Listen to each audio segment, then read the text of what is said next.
Sophie. Thank you. But please kind of introduce yourself and also include how we met, and and hopefully there's a funny story there as well. I'm sure. I think there's a couple, so I have to pick lightly. But so I'm COO of Tenora. So Tenora is a fintech startup incorporated last year. So just finding our feet.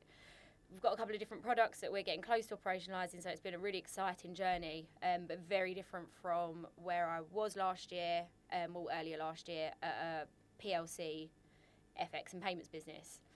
So it's been a massive change, all of which exciting, some terrifying, challenging, but it's been like an amazing journey. Obviously, where you and I met was my previous company, really when operational resilience hit the ground and everyone started to finally get their ducks in a row and make sure that they were meeting all the operational resilience requirements and that we actually understood what the business looked like from these perspectives and what we could handle. I was quite definitely a lot more junior then, so it was a massive learning curve for me, but it was so good to see a different angle. But that's obviously when we started working together. Been a couple of steak meals since and a Tough Mudder, which still gives me the heebie-jeebies, but and definitely good bonding. And your colleague just reminded me about how many times I fell over. Oh, I just couldn't quite get my head around it. I thought your knees were broken or you were on roller skates. Everything was broken. It was not for the faint-hearted. No, but it was good fun. Yeah, it's a good challenge. Yeah. So coming back, right? So we were talking about kind of you are in the kind of, if you like, in the mixer, and you've got to operationalise everything. Yeah. And so you're getting these whiz bang ideas, and you say you don't mind kind of dealing with the theory a little bit. Well, kind of then when it actually comes down to kind of thinking about, right, how are we going to get this done? Yeah. What journey have you been on, and kind of what are the things you kind of learned, and that perhaps were different to sort of corporate. Yeah. So the comparison between corporate and startup. I think the main part is when you're brought in to a new idea or a new project or something, when you're at established corporate and you've got your role and you're pretty well versed in your role, but you know what department you sit in and you know the reason why you've been brought into that project. It's clear what your workload looks like and where your expertise is needed. But now, in a startup, everyone's wearing at least 3 hats. So you've got to have your operational expertise and how we make this efficient, how we literally operationalise it and what it looks like in practice. But also, there's never just one job that you're doing as a startup. So I can have that mindset, but I also have to think about what this looks like from a cash flow perspective, what this looks like long term in terms of revenue and how we incorporate other departments to make this work and to make this idea a reality. And also making sure that all of the right people are in there as well, because there's one thing knowing what you're good at and knowing what you're subject matter expert in, but all of a sudden when you're in a startup and there's 5 people building a project or a product that spans across multiple different departments, you're wearing a lot of different hats and you've got to think about things in different angles rather than just going in with your own expertise. But that's been an amazing part of learning more as well, because you have to look at things differently. You have to look at not just what it looks like for you, but what this looks like when we're not a team of 15 people and we're a team of 50 people, and how that's managed and how whatever it is that we're working on at the moment grows with that scale and is scalable. And I think that's a really different thing to be thinking around. Everything we make a decision about now is it scalable? What does it look like if blue sky thinking we're this, that and the other in a couple of years' time?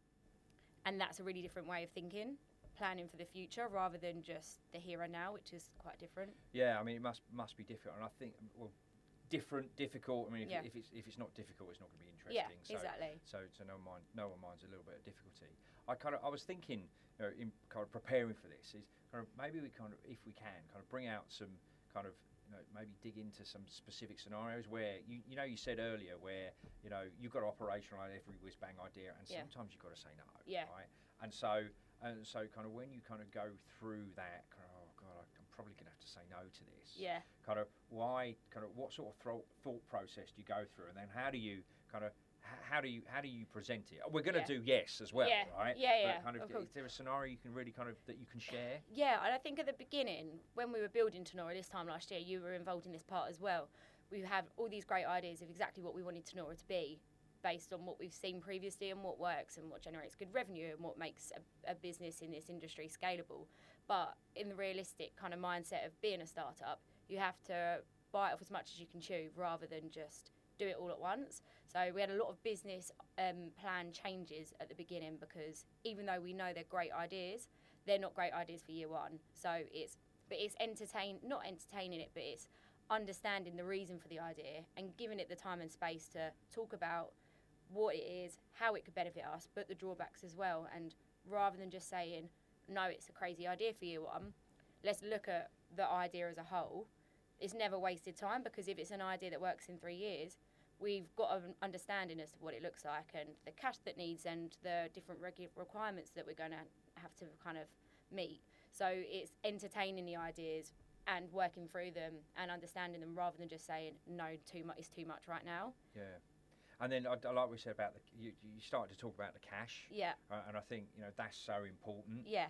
It's important to any firm, right? Yeah. Financial resilience, doesn't matter what type of firm you are, you No. need to understand that. But particularly for a startup, kind of really kind of getting to grips with the cash. And it's kind of, I guess, the question that I guess you find yourself, asking yourself a lot, I mean, you tell me, is, and the impact on cash is? Yeah, exactly. Yeah, and is that kind of, you found you went on a journey of working out how to do that? Yeah, a massive journey, and it's been really eye-opening for me in terms of that growth journey, because I was pretty much very operations in my previous role, but operations didn't really it could encompass some parts of finance, but not to this scale. So now, being at a startup where I've always worked with numbers and cash, but in different senses, and now it's looking at it in a very different way, but it makes you so much more aware and alert as to how important this is. And also, as we're building a business, we know that cash is at the core of pretty much everything, but it's more than just that now. It's around your resilience as well. It's around what different choices have on different types of cash that you have as well. So it's looking at it from a whole business perspective, in terms of, okay, if we spend this, what's the return of it? But also, if we spend this, it's not always going to be a revenue return. It might be a risk return, and it might be a preventative. So it's looking at cash in different ways as well, but also just having that holistic view of all of these different impacts that making one of those decisions from a cost perspective or a revenue perspective might have on your financial resilience and just your cash flow and everything that you've committed to and you've planned and forecasted for the business to be successful. Good. So the title of this episode... we hadn't got to that part, yeah, we haven't done that yet. So the title of this episode is going to be Operations is Boring. Oh, everyone says that. Right? Yeah, of course. So very... But I think we need to spend the next few minutes explaining... I mean, you've already started to explain how it isn't. Yeah. And actually, we get back to that. So when operations isn't boring, and it's bringing everything in, right? But can you talk through a scenario where actually it's got a bit too exciting, actually? Yeah, I think obviously saying operations is boring because operations just means you keep the lights on, right? Everything works as is and it works as it should do. But when you've got the chance now to build in operational efficiencies from the get-go, rather than put in operational efficiency workflows into a legacy system or something and rewriting the rules, that sounds pretty awful sometimes because it's changing behaviours, changing systems. But building with operational efficiency in mind and operational resilience becomes very different when you're looking at it from a blank canvas, because you can see lessons learned and you can see competitors in the market and you can see trends and you can build for that. And I think what we're quickly realising as well in terms of kind of the operations is the team that we've got on board, they've had more sight into what operations can look like and how the decisions made by operations impacts how they operate and how they build revenue and how they acquire clients. And there's quickly been a change of attitude, I guess, in terms of, if we've got an idea of why operations chose this or did this, we've got a much broader idea as to how we can leverage it, or we want more of an input on those decisions being made. And then you've got that buy-in as well, when you can see actually the whole cycle of an operational decision impacting every department and how they operate and how they scale and build business. Yeah, that's good. And also, I guess now you're Chief Operating Officer, COO, so it's your name above the door for quite a lot of stuff. I'm going to say perhaps almost everything quite at a the lot. moment. Yeah, we have a joke in the office where, depending on the question, I'll spin my chair around because it's like you're wearing all these different, it's like a change of, like a transformation of the role that you're doing or the question. But yeah, exactly that. You're doing loads of different roles and all the questions still come at you, and I think people quickly realise just how broad it is. Yeah, and so operations isn't boring. No, actually. It's pretty much at the heart of everything, really, Yeah. in every scaling business or building business. Yeah. And so we're going to do myth truth with Sophie Paterson later, and actually, Anna, can you think of some different questions, right? We've got the thumbs up. She's got it covered. So way ahead of me. Shouldn't have ever underestimated her. I don't underestimate. No.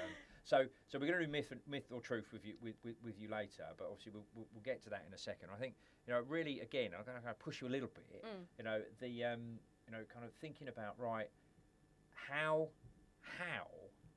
can you kind of integrate kind of these risk management ideas? Yeah. It's an idea really. Yeah. Right. Into kind of your day to day, so that actually you can start to make. Well, not that you don't make good decisions, but actually you can use those ideas to ensure that your decision making gets better. Well, it takes the emotion out of it, which is 101. And when we are running a small team and decisions aren't sounded to a room of people that have experience and have built this business for 10 years, the decision quickly falls on you, and it's emotional if you're making a decision, it feels emotional because it's just you making it anyway. But making a decision off the back of data and risk management tools means you're already backed up. So you've already got a rationale behind your decision. You've already got reasoning to allow other people to understand your decision. And that already takes some of the emotion out, and also just takes some of the heavy lifting. There's a lot of responsibility with making these decisions, especially when every decision, like I said, impacts every department. But if you've got something that supports why you're doing it, and it's something that the whole team can understand, then your decision's already 10 times more valuable and easier to relate to. Yeah, and quite often we get to, do we have to kind of write all this stuff down and this kind of stuff? Put risk and compliance to a side, but do we have to do it all? But I mean, I wonder what your experience is, because I've found that sometimes, you can talk about something, put it on a whiteboard, and everyone leaves the room and says yes. Yeah. Right? But it's not until you write it down that people go, oh, is that what you meant? And is that kind of, particularly when you're building a business, I mean, so does that kind of idea resonate with you? Let's get this written down, and so that we really understand what's going on. We have to, and especially because of how much is going on at one time, you can quickly move between 4 different meetings for 3 different product ideas or 3 different workflows that are going on.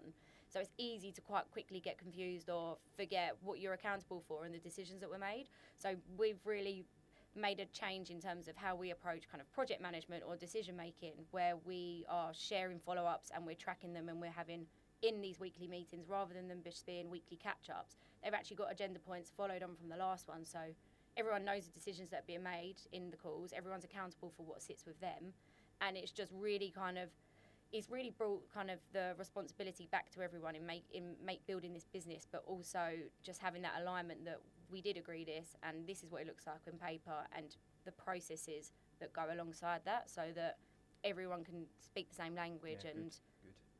Have the same experience. So it's a very sort of grown-up attitude inside your startup. Yeah, and it doesn't happen in days, right? It's taken time, and we've found the right tools, and we've found the right momentum and cadence to have the meetings and the decisions. But we're getting to a good place with that. But I think having the accountability and having clear actions and saying, okay, that was a decision made, really kind of homes down on people, and just everyone just seems to be kind of reading from the same hymn sheet. So so I mean, some people might be sitting here thinking, oh God, great, Simon, Sophie, you're sitting at the end, you're sitting in your echo chamber, furiously agreeing with each other, and all of that just sounds obvious. Yeah.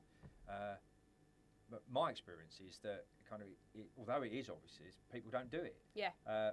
So what was it that kind of really said to you, look, maybe you had that thump the fist moment, maybe you didn't, but kind of what really made you do it properly?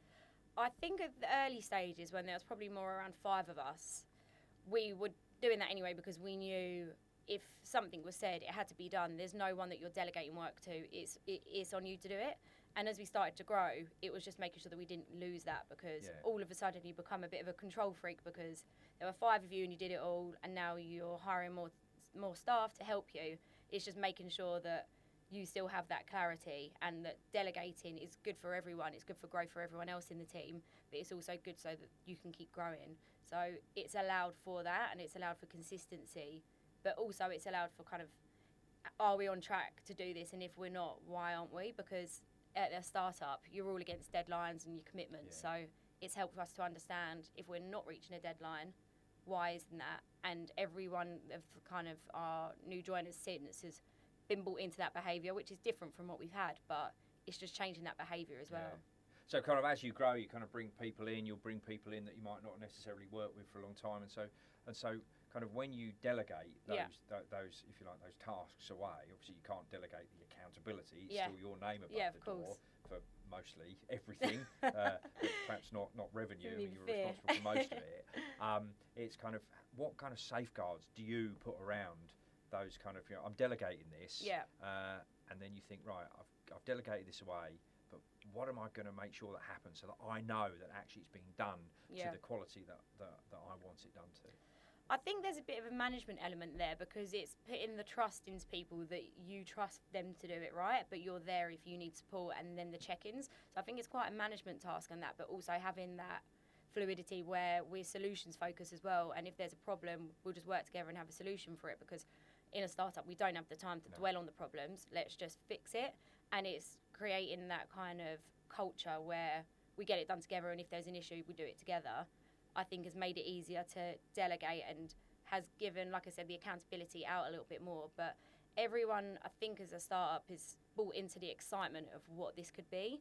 And we've really done a lot of work the last couple of months around that culture and having everyone involved. What do you want this company to be? What are the values?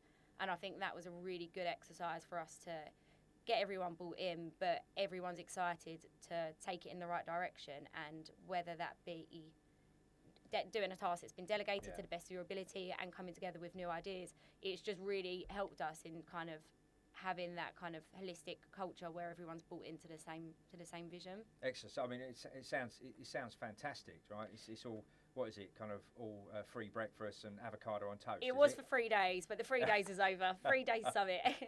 But no, it's definitely it's not an easy roller coaster, right? It's ups and downs, and there's change of direction, change of ideas constantly. So being nimble and changing your workload or changing what's important happens quite often. But I think that culture piece, getting it right from a young age in a business, is really key, because that's what kind of grows and spreads rapidly, and you quickly become out of control. Yeah, so I guess what you're talking about there is kind of building things from the start that are scalable. Yeah, exactly. And that actually are going to scale with the growth. Yeah. And so kind of, again, kind of thinking about kind of, because you got to do it, right? Because even though you've grown a bit, still there's steam coming off your keyboard to make sure that it gets done.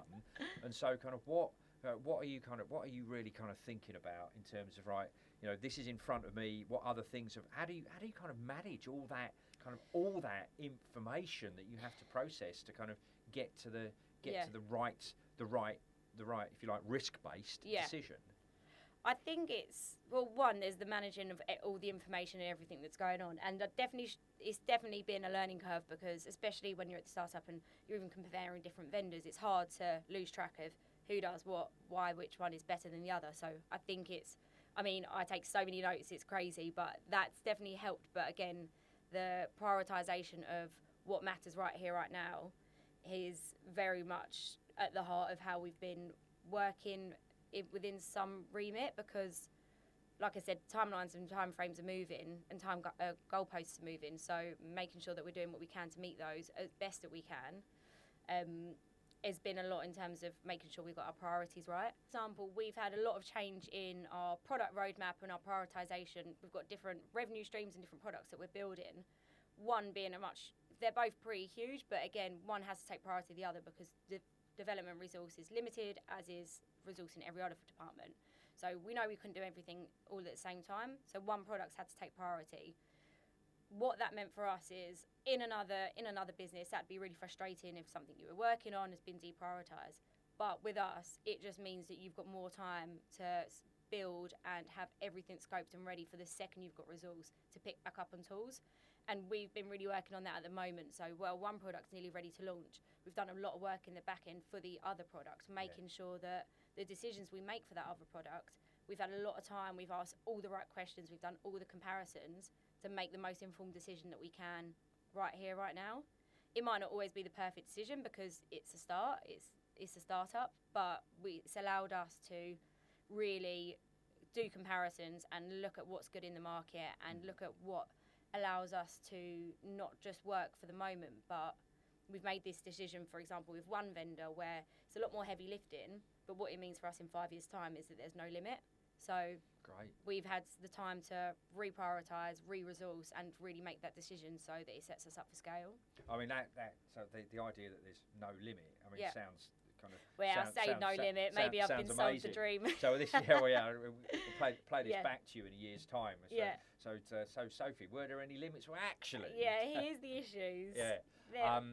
Okay, so let's kind of move away a little bit from kind of what's it like to be in a fintech startup, and then kind of think about, well, your journey of kind of being kind of working through various operational roles to kind of landing your, I guess, you've always been involved in the strategy behind the scenes, but now you are front and centre. Yeah.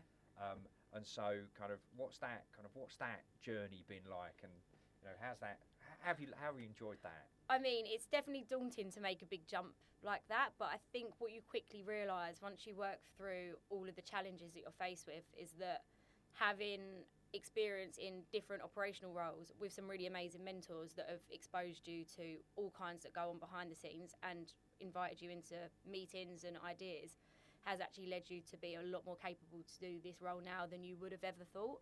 And I think it's when you work through the motions of, okay, maybe I'm not tech, but actually my old mentor really got me involved in digital operational efficiency. So all of a sudden, all of these roles and experiences come to fruition, and you start to realise that your experience is much broader than you initially thought, and always scary, but not quite as scary when you start to see habits or things form out of these kind of experiences you go through and become a lot more resilient, but also a lot more confident because you have seen what you're doing in different versions. It's just on a bigger scale. Yeah. But yeah, I think like having a lot of exposure previously to different parts, I probably underestimated until I stepped in a role this broad. Yeah. So we had one of your colleagues in earlier today, and so she's your chief risk officer, and sits next to you at that exec table. So I'm going to be a little bit mean, right? So you are kind of So you have to make things work. Yeah. And your colleague also has to make things work. But where are you on the kind of, well, really, that's very theoretical. She's going to kill me when she sees the cut of this. Okay. That's really theoretical. That's all right. Like if all you've got to do is tick boxes. Now she's really going to kill me. She could kill you. But on a more serious note, kind of how do you kind of manage that like healthy tension between kind of moving forward as a commercial operation where you are responsible for operationalizing almost everything, and kind of balancing that with some of you're a tech startup, so these things like first line and second line don't really mean anything in a tech startup. But many of our listeners will come from regulated financial services background. So for want of a better description, how do you feel that kind of first line, second line tension? When you're working so closely together in a less than a 50-person business. Yeah, I think there's definitely elements where it might feel uncomfortable at the time, or in your head it feels uncomfortable to question or to challenge. But I think we've both worked long enough together to realise that it's not emotional, and you need to have these challenges, and you need to question why compliance and risk might have one thought, but you as an operational someone in operations has a different thought. But I think knowing that the challenge is healthy and knowing that it's growth for both teams, to understand why there might be frustration in a decision or why there might be value in a decision becomes really important, because you can quickly have a problem with a decision that's made or a restriction that's put in place. But if you can challenge it and they can explain to you the reason behind it, you've got an understanding, and it's then down to you if you wish to challenge it again. But you've got context to the frictions and the decisions made and friction between teams. Yeah. But I think as well, just having the open space where, like I said, you're making a lot of decisions by yourself, it's actually quite nice to have someone challenge you, because sometimes you're looking for that or you're questioning yourself. And I think actually having someone else challenge you and just say, are you sure about that? Because if you thought about this, is actually really valuable. Yeah, I mean, one of our previous episodes, one of our guests, I think it was Ellen. You know, I don't know, it was Ellen, talked about psychological safety, and I think maybe even Ellen and your colleagues Rebecca. I mean, everyone's going to know that, right?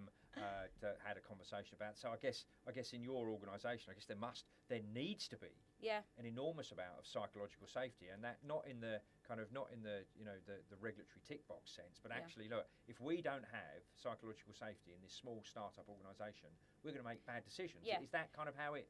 Definitely. How it works without necessarily using that phrase? It just does it happen naturally? Yeah, I think. I mean, it's definitely tricky to have, and especially at the beginning, where a lot of it's on Teams calls. I think I feel on Teams calls, it's always a little bit harder to read the room or to read the mood. But I think having that safety and knowing that everyone's in the room for different expertise, and there's a reason why you're all making decisions together and you're all in this room together to bring those ideas and to bring those thoughts is really important. And when we look around our table, we're really lucky with our leadership team. We've got an amazing leadership team, all with different specialities. I know, not blowing my joking, but all with very different specialities, and you want to learn from them and you want their approval or at least their thoughts on a decision that you're about to make. So I think it actually brings more psychological safety having those people around you with different expertise, but with the ability to challenge you and question reasons. And then, kind of as you grow, what are you as part of that leadership team going to do to kind of really hold on to that kind of culture of tech first, transparency. We're here to service our customers and make money. Yeah. All within acceptable boundaries. Sort of this customer centric, tech first business. What are you going to do to kind of make sure you kind of keep that philosophy going and culture going kind of as you grow? I think one thing that's really important is having the buy-in to the product and the tech. So we're not all typically from product and tech backgrounds, but when you appreciate the product and you really believe in the product, that's when kind of your mindset changes a little bit, because you know the vision as well.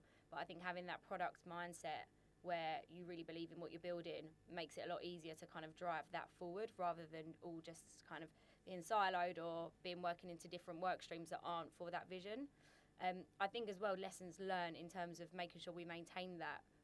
We talk about legacy systems quite a lot, and we are in that lucky position where we don't have a legacy system, and keeping that at our core and being nimble and being scalable and being agile is going to be really important, so that we can continue to be in this kind of, not a startup nature, but this kind of nimble tech nature where we can continue to scale and build without having loads of tech debt.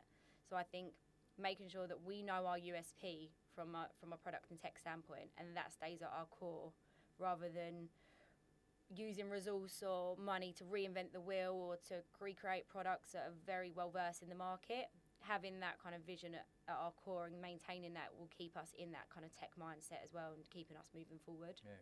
Is it the case that actually technical debt combined with this almost kind of academic approach to risk management? Yeah. Do you find that the combination of those two things just ends up in operations or people that work in the COO function? Yeah, of course. Of course. It always ends up being an operations problem anyway, doesn't it? But it is having kind of the problem-solving mindset to be able to pull the different work streams or the different data points to make a decision on that, and it does typically fall within that role. But yeah, trying to avoid that and trying to have the tech-enabled, tech-first led approach to the risk management will allow us to grow safely as well. Yeah, so if it doesn't work, it's your fault? Yeah, probably. I'm sure it will be. No. Yeah. Okay. No blame culture. No blame culture. I mean, that is actually quite important. Again, if I think sometimes people confuse not having a blame culture with not holding people accountable. And I think you can hold people accountable and not have a blame culture. Yeah. I think both those things can be true. Yeah. But I think then it is just down. It is then down to how I guess the leadership team kind of behave when things go wrong. Yeah. And, exactly. And then so when things go wrong, how do you behave? Well, and this is the thing, it's kind of that critical mindset, isn't it, of not acting in panic or irrationally, but taking the time to understand why it's gone wrong, how it can be fixed, and then having the solution focus at the forefront, so that we fix it, and then we can do our investigation as to exactly why it went wrong, and not it being down to a person, say, but it's typically a key process or a key control. Yeah. So let's look at what that key process or key control is that led us to this issue. Yeah. It will typically sit within a certain function or a certain department that needs to be rectified, but having your controls in place to prevent this is what we're really trying to map out as well, which I think a lot of kind of, as you're a more established firm, sometimes you can quite quickly lose track of your key control mapping and change control, and that's again another thing that quite mindful that having that right from the offset saves a lot of pain long term. Yeah, I guess change control must be really important, particularly in your role, because so you've got the combination of you being in charge of almost everything, change control, and then a startup. So what? Yeah. So someone used the phrase "skateboard on the ocean." Oh, Is right. that how you kind of? I mean, I'm trying to imagine that. Someone I can picture it. I mean, I'm pretty clumsy, so I can't imagine it very well. But I think that the other thing is as well, being nimble and being a startup. Change control right now doesn't look like what change control will look like in a couple of years. So we're trying to have a structured process for all change control, but knowing sometimes you're limited in resource, or change control might be one person's decision that just gets sounded out every time we have kind of a meeting, but knowing that it will grow. But again, at the moment there are more risks because you typically are making decisions without more data because we're new, or without more kind of people to support your decision. But yeah, change control definitely from a development standpoint is really key for us to have right now, especially as our products will continue to evolve and continue to grow and continue to be deployed. That change control process from that perspective has got to be pretty watertight as well. Great. So what else do you want to talk about? Is there anything that you particularly came in here and thought, do you know what, I hope I get asked this, or I hope actually this is the one. I hope I get asked this, or I hope he doesn't ask. I don't think I'll be putting myself in that position. I mean, I guess it's just just a moment for me to talk about kind of that startup nature and how different it can be. I think it's always a challenge, and it's quite a scary decision to think about making, especially when you're at a pretty established company before. But I've never been in a situation where I've learnt so much and had so much freedom to learn and had so much trust to learn. So I think anyone kind of thinking about taking a big jump or making a big move, I just think the learning value that I've had from the experience of joining a startup has been pretty immense, to be honest. Yeah. So I thought, that's what I expected you to kind of poke me a little bit more on that. But I just think, in terms of that big change for me, the learning that I've had and the exposure is pretty amazing in comparison to what you think learning exposure is when you're at a corporate or a bigger institution. Yeah. So that's been a pretty big change for me, but something that once you reflect on, you're like, okay, wow, it's been a pretty good opportunity for that. Yeah, good. And we've answered the question, is operations boring, or operations is boring? The answer to that is obviously no. Definitely not. Definitely not. Of course not. And so the combination of kind of, being kind of, if you like, goddess of all in an organisation, and being a tech startup and having that freedom to learn. Yeah. Must be kind of actually must be quite empowering. Yeah, it definitely is, and it's definitely opens your eyes and allows you to appreciate a lot more about what other departments do, or being an entrepreneur and how people think of these ideas and execute them, because there's so much that goes into every decision, every idea for a business to be successful. And when you look around the landscape and see how many fintechs are being born in the UK, becoming unicorns, it's pretty amazing to think of everything that they would have gone through at this stage to now building what they are now. And I think it's just pretty interesting to kind of think about and to see it from this side and this size. Yeah. Actually, so maybe we should change the title of this episode to from operations to tech entrepreneur, because that's what you are, right? God. You and your colleagues are all tech entrepreneurs. So many new roles. Yeah. So I think we'll keep it. We'll keep it. Operations Snappy. is boring. Yeah. Oh, we're getting told. We're getting told that we're nearly there. Cut. Yeah. So right. So do you want to come in and do Myth Truth? Myth Truth with Sophie Paterson. The COO is the realist to the CEO's optimist. Truth. Most operational emergencies are really planning failures in disguise. Mostly truth. Truth. The toughest part of being a COO is deciding what not to fix. I'm saying myth, but for now, because we haven't got a lot of fixing to do, we'd be worried if we did. But I'm sure that changes. It's easier to change processes and systems than to change people's habits. Truth. And now some binary questions. Gut instinct or data model? Data model. Ask for permission or forgiveness? Forgiveness. Hire for experience or potential? Potential. And then build or buy? It's a bit of a split, but a lot of the time buy. You hit it here. Buy. Buy. Unless Buy. it's your USP. Buy. Yeah, absolutely. You know what? Unless it's USP, Yeah. buy. Thank you, Sophie, for joining thank us. you. Maybe we'll see you back soon. In fact, I know we're going to see you back soon because we're going to do an episode with you and your colleague. Oh, that colleague. So that we can witness you disagreeing with each other. Oh no. Get the popcorn ready. Yeah. So No, anyway, thank you. Thank you very much. Thanks. Cheers.